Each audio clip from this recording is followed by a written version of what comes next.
एक भूखी प्यासी चुड़ैल की कहानी। एक भूखी प्यासी चुड़ैल की कहानी। गांव का रहस्य। बहुत समय पहले की बात है। उत्तर भारत के एक छोटे से गांव बड़वन में एक पुराना उजड़ा हुआ हवेली हुआ करती थी।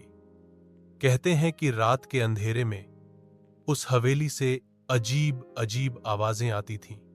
कभी रोने की, कभी हंसने की और कभी कभी किसी के खाने की आवाजें।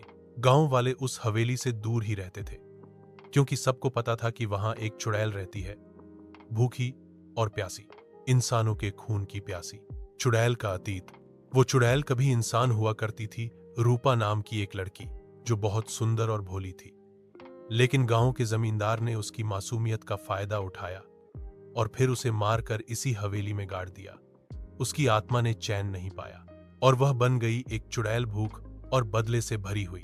अब हर अमावस की रात वह किसी न किसी को बुला लेती। जो भी उस हवेली में गया वापस कभी नहीं लौटा।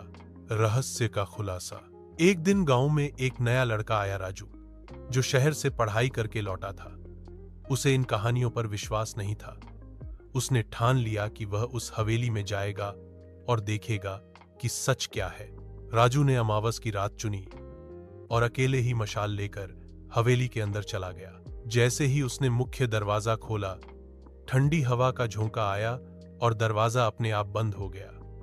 अंदर सब कुछ शांत था, पर अचानक एक चीख सुनाई दी। कौन आया है मेरे खाने के वक्त? राजू डर गया, लेकिन हिम्मत करके बोला, अगर तू भूखी है तो खा ले, पर पहले बता तुझे मुक्ति कैसे मिलेगी। उसकी यह बात सुनकर अचानक एक नीली लौ प्रकट हुई और चुड़ैल रूपा की आत्मा वहां प्रकट हुई। उसने बताया कि यदि कोई उसके लिए इंसाफ की